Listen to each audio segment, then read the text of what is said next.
जय श्री कृष्ण मित्रों सभी एकादशियों में देवशयनी एकादशी का विशेष महत्व होता है। जो भी स्त्री पुरुष इस व्रत को श्रद्धा के साथ विधि पूर्वक करते हैं उन्हें सभी पापों से मुक्ति मिलती है। भगवान श्री हरि की कृपा से धर्म, अर्थ, काम और मोक्ष फलों की प्राप्ति होती है। इस व्रत को नियम पूर्वक करने से वाजपेय और अश्वमेघ यज्ञ के बराबर फलों की प्राप्ति होती है। तो मित्रों, आज आपको हम बताएंगे इस वर्ष 2022 में देवशयनी एकादशी का व्रत कब रखा जाएगा और यह व्रत आपको किस प्रकार से करना चाहिए। इसकी पुण्यदायिनी व्रत कथा भी आज आपको हम सुनाएंगे। तो मित्रों, पूरे वीडियो को आप ध्यानपूर्वक देखेंगे तभी इसका संपूर्ण फल आपको मिलेगा। तो मित्रों, आप सभी का बहुत बहुत स्वागत है आपके अपने ही चैनल एस्ट्रो गुरुजी में। यदि आपने अभी तक हमारे चैनल को सब्सक्राइब यदि नहीं किया हो तो अभी सब्सक्राइब कर लें और बेल आइकन को अवश्य दबाएं, जिससे हमारे अगले आने वाले नए वीडियो की नोटिफिकेशन सबसे पहले आपके पास पहुंचे। आप नित्य नई नई ज्ञानवर्धक जानकारियां व नित्य का राशिफल हमारे चैनल से प्राप्त करते रहें।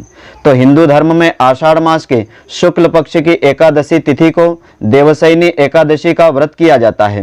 देवशयनी एकादशी का खास महत्व धर्म ग्रंथों में बताया है। तो इस वर्ष देवशयनी एकादशी दिनांक 10 जुलाई 2022 रविवार के दिन रहेगी। तो ऐसी मान्यता है कि इस दिन से 4 महीनों तक कोई भी शुभ और मांगलिक कार्य संपन्न नहीं किए जाते हैं। तो आषाढ़ मास के शुक्ल पक्ष की एकादशी तिथि को देवशयनी एकादशी तिथि रहती है। देवशयनी एकादशी को हरिशयनी एकादशी के नाम से भी जाना जाता है। इस साल देवशयनी एकादशी 10 जुलाई 2022 को है। इसी दिन से आने वाले 4 महीनों तक भगवान विष्णु जी योग निद्रा में चले जाते हैं।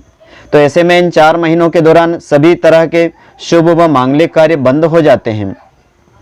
तो देवशयनी एकादशी के दिन भगवान विष्णु जी की खास पूजा अर्चना की जाती है। इस दिन दान पुण्य का विशेष महत्व होता है। तो आइए अब हम जानते हैं देवशयनी एकादशी का मुहूर्त क्या रहेगा, इस व्रत के पारण का समय क्या रहेगा और इस दिन की पुण्यदायिनी व्रत कथा के बारे में हम जानते हैं। तो देवशयनी एकादशी का मुहूर्त इस प्रकार से है। दिनांक 10 जुलाई 2022 रविवार को देवशयनी एकादशी का व्रत रहेगा। एकादशी तिथि आरंभ होगी दिनांक 9 जुलाई 2022 को शाम के 4:39 पर देवशयनी एकादशी तिथि आरंभ हो जाएगी और एकादशी तिथि समाप्त होगी 10 जुलाई 2022 को दिन के 2:13 पर खत्म होगी। तो उदयात तिथि के कारण दिनांक 10 जुलाई 2022 के दिन यह व्रत रखा जाएगा और पारण का समय रहेगा दिनांक 11 जुलाई 2022 को प्रातःकाल 5:56 से आरंभ होकर के प्रातःकाल 8:36 तक का समय जो रहेगा, इस समय अवधि में आपको इस व्रत का पारण कर लेना चाहिए। तो इस दिन के कुछ विशेष उपाय होते हैं। इन उपायों को करने से मनोवांछित कामनाएं पूर्ण हो जाती हैं। तो आप देवशयनी एकादशी और चातुर्मास के दौरान घर में सुख समृद्धि लाने के लिए कुछ विशेष उपाय कर सकते हैं। तो आइए अब हम जानते हैं वे कौन कौन से खास उपाय हैं। तो आर्थिक तंगी को दूर करने के लिए और कर्ज से मुक्ति पाने के लिए इस दिन का विशेष उपाय इस प्रकार से है। आर्थिक तंगी दूर करने के लिए देवशयनी एकादशी के दिन भगवान विष्णु जी को केसर मिले हुए दूध से श्रद्धापूर्वक स्नान करवाना चाहिए। साथ ही ओम नमो भगवते वासुदेवाय इस महामंत्र का जाप करना चाहिए और भगवान विष्णु जी से प्रार्थना करें कि आपके जीवन की सभी आर्थिक समस्याएं दूर हो जाए। तो इससे आपका आर्थिक संकट दूर होगा। भगवान श्री हरि की विष्णु जी की कृपा भी आपको मिलेगी और उत्तम स्वास्थ्य पाने के लिए आप विशेष उपाय इस दिन कर सकते हैं। एकादशी के दिन दक्षिणावर्ती शंख में गंगा जल भर करके भगवान विष्णु जी का अभिषेक आपको करना चाहिए।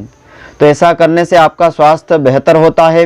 साथ ही अगर आपके घर में कोई ज़्यादा समय से बीमार रहता है तो इस महा उपाय को करने से काफ़ी फायदा मिलता है।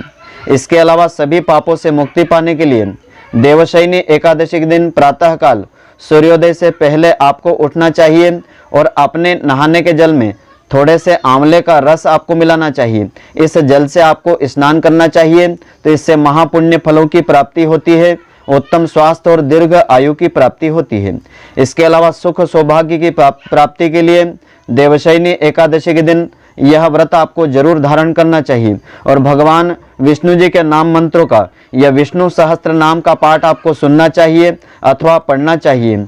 साथ ही इस दिन ब्राह्मणों को अन्न, वस्त्र, दान दक्षिणा आदि अवश्य करना चाहिए। ब्राह्मणों को संतुष्ट करने से इस व्रत का संपूर्ण फल प्राप्त होता है। तो देवशयनी एकादशी के खास नियम इस प्रकार से हैं। इन नियमों का जो भी स्त्री पुरुष श्रद्धा के साथ पालन करते हैं उन्हें इस व्रत का पूरा फल प्राप्त होता है। तो माना जाता है कि देवशयनी एकादशी का व्रत रखने वाले व्यक्ति को एकादशी व्रत से एक दिन पहले तामसिक भोजन का त्याग कर देना चाहिए।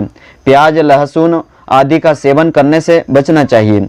अगर आप शुभ फलों की प्राप्ति चाहते हैं तो घर की उत्तर पश्चिम दिशा में भगवान विष्णु जी की मूर्ति या प्रतिमा को विराजित करना चाहिए और श्रद्धा पूर्वक पूजन करना चाहिए।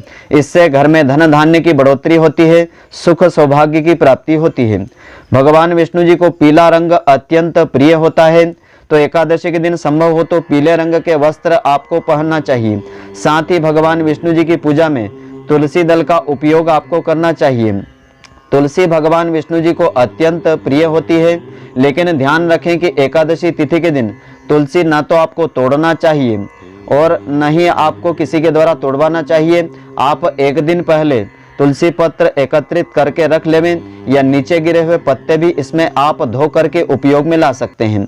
तो इससे आपको इस व्रत का पूरा फल प्राप्त होगा। भगवान श्री हरि की विशेष कृपा मिलेगी। बिना तुलसी के भगवान विष्णु जी की पूजा अधूरी मानी जाती है, इसलिए उनकी पूजा में तुलसी पत्र का उपयोग आपको अवश्य ही करना चाहिए। और इस दिन आपको दूसरों के प्रति घृणा, क्रोध और बुरे विचार, बुरे कर्मों से दूर रहना चाहिए। एकादशी की तिथि के दिन बाल और नाखून आपको नहीं कटवाना चाहिए, ना ही इस दिन तेल और साबुन का उपयोग आपको करना चाहिए। एकादशी तिथि के दिन चावल खाना भी वर्जित होता है। इस दिन चावल का प्रयोग भूल करके आपको नहीं करना चाहिए। तो एकादशी तिथि के दिन आपको श्रद्धापूर्वक पूजन करने के पश्चात देवशयनी एकादशी की इस महापुण्यदायिनी व्रत कथा को श्रवण करना चाहिए, जिससे इस व्रत का पूर्ण फल प्राप्त होता है। तो कथा इस प्रकार से है, यह प्राचीन कथा है। इस कथा को सुनने से इस व्रत का पूरा फल मिलता है। धर्म, अर्थ, काम और मोक्ष फलों की प्राप्ति होती है, साथ ही समस्त पापों का नाश हो जाता है। तो कथा इस प्रकार से है। भगवान श्री कृष्ण जी कहते हैं कि हे युधिष्ठिर, यह आषाढ़ मास शुक्ल पक्ष की देवशयनी एकादशी पद्मा नाम से जगत में विख्यात है। इस एकादशी को पद्मा एकादशी और हरिशयनी एकादशी भी कहते हैं। तो इसकी कथा ब्रह्मा जी ने नारद जी को बताई थी, वही मैं तुमको सुनाता हूँ। तुम एकाग्र पूर्वक इसे श्रवण करो। इस एकादशी का व्रत करने से समस्त पाप नष्ट हो जाते हैं। जो व्यक्ति इस व्रत को नहीं करते हैं वे नरकगामी होते हैं। इस व्रत के करने से भगवान विष्णु जी संतुष्ट होते हैं, प्रसन्न होते हैं। अतः अब तुम इसकी पौराणिक कथा को श्रद्धा पूर्वक एकाग्र चित्त से श्रवण करो कि सतयुग में सूर्य वंश में मांधाता नाम का एक चक्रवर्ती राजा राज्य करता था। वह सत्यवादी था, यानी सत्य बोलने वाला था और महान प्रतापी राजा था। अपनी प्रजा का पुत्र की तरह ही वह पालन किया करता था। उसके राज्य में प्रजा धन धान्य से भरपूर और सुखी रहती थी। प्रजा धर्मपरायण एवं शांति से रहती थी। तो राज्य में कभी अकाल नहीं पड़ा था, परंतु एक बार 3 वर्ष तक बारिश नहीं हुई थी। इसी के परिणाम स्वरूप उसके राज्य में अकाल पड़ गया था। तो प्रजा जो है अन्न की कमी के कारण दुखी होने लगी। अन्न न होने से यज्ञ आदि पुण्य कर्म नहीं हो पाए थे। तो दुखित पीड़ित प्रजा राजा के पास पहुंचती है। राजा से कहा कि हे राजन, सारे संसार की समृद्धि का आधार अन्न होता है, जो वर्षा से ही प्राप्त हो पाता है। वर्षा के न होने से राज्य में अकाल पड़ा हुआ है। सारी प्रजा त्राही त्राही पुकार रही है। इसलिए आप कृपा करके कोई ऐसा उपाय कीजिए जिससे कि हमारा राज्य, हमारा प्रजा का कष्ट दूर हो जाए। तो राजा मानधाता कहने लगे कि मैं कुछ प्रयत्न इसके लिए अवश्य करता हूँ। इतना कह करके राजा कुछ सेना को साथ में लेकर के वन की तरफ चल पड़ा। वह विभिन्न आश्रमों का भ्रमण करता हुआ ब्रह्मा जी के पुत्र अंगिरा ऋषि के आश्रम में पहुंच गया। तो राजा ने घोड़े से उतर करके अंगिरा ऋषि को श्रद्धा पूर्वक प्रणाम किया। मुनि ने राजा को आशीर्वाद दे करके सकुशल क्षेम पूछ करके राजा से आश्रम में आने का कारण पूछा। तो राजा ने हाथ जोड़ करके विनय भाव से कहा कि हे भगवान, हे ऋषिदेव, सब प्रकार से धर्म का पालन करने पर भी मेरे राज्य में अकाल क्यों पड़ा हुआ है? इससे प्रजा अत्यंत दुखी हो गई है। राजा के पापों के प्रभाव से ही प्रजा को कष्ट मिलता है, ऐसा शास्त्रों में वर्णन आता है। जब मैं धर्म के अनुसार राज्य करता हूं तो मेरे राज्य में अकाल क्यों पड़ा हुआ है, इसका कारण मुझे ज्ञात नहीं हुआ है। कृपया मुझे अकाल का कारण बताने की कृपा करें। मेरा संदेह आप दूर करने की कृपा करें, साथ ही प्रजा के कष्ट को दूर करने का कोई विशेष या छोटा सा उपाय बताने की कृपा करें। तो राजा की प्रार्थना सुनकर के ऋषि कहने लगे कि हे राजन, यह सतयुग है, सब योगों में सबसे उत्तम युग है, सब योगों में उत्तम युग है। इसमें धर्म चारों चरण सहित सुरक्षित रहता है, अर्थात इस युग में धर्म का पूरी तरह से पालन हो पाता है। राजन, आपके राज्य में जिस व्यक्ति को जो कार्य सौंपा गया है वह वही काम करता है अथवा नहीं, इसे जानने का प्रयत्न आप अवश्य करें।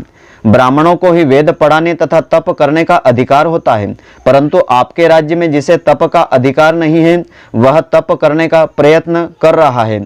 इसी दोष के कारण, इसी पाप के कारण आपके राज्य में बारिश नहीं हो रही है, आपके राज्य में अकाल पड़ा हुआ है। इसलिए यदि आप प्रजा का भला चाहते हो तो उस व्यक्ति को जो अपने अधिकार का कार्य छोड़ करके दूसरे के अधिकार क्षेत्र में कार्य करने की भूल कर रहा है, पाप कर रहा है, उसे आप रोकने की कृपा करें।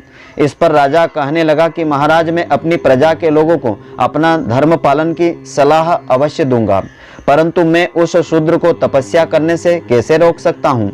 किसी महत्वाकांक्षी को अपनी उन्नति करने से नहीं रोकूंगा। यदि इसके अतिरिक्त कोई उपाय हो तो कृपा करके मुझे बताने की कृपा करें।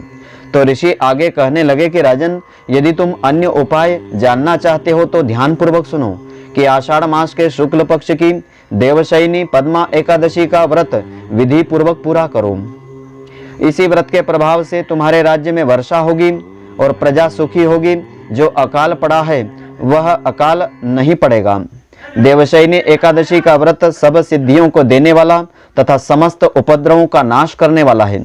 इस एकादशी का व्रत तुम प्रजा के साथ श्रद्धा पूर्वक करो। मुनि के इस वचन को सुन करके राजा अपने नगर में पुनः गया।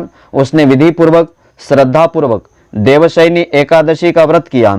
उसी व्रत के प्रभाव से उसके राज्य में बारिश हुई और प्रजा सुखी हो गई। देवशयनी पद्मा एकादशी का व्रत इस लोक में संपन्नता, भोग और परलोक में मोक्ष फल को देने वाला है। यह जो कथा है भविष्योत्तर पुराण में वर्णित की गई है। इसमें फलाहार का विधान इस प्रकार से है। इस दिन आपको किशमिश यानी दाख का सागर प्रातःकाल लेना चाहिए। इस व्रत में किशमिश, फल, दूध, मिठाई और दूध से बने हुए अन्य पदार्थ आप ले सकते हैं। तो मित्रों, आशा करता हूँ कि आपको हमारी यह ज्ञानवर्धक जानकारी पसंद आई होगी। यदि आपको पसंद आई हो तो आप हमारे वीडियो को लाइक व अधिक से अधिक शेयर अवश्य करें। इस वीडियो को आप शेयर करेंगे तो इसका पुण्य फल आपको भी मिलता रहेगा। धन्यवाद। जय श्री कृष्ण मित्रों, फिर मिलेंगे।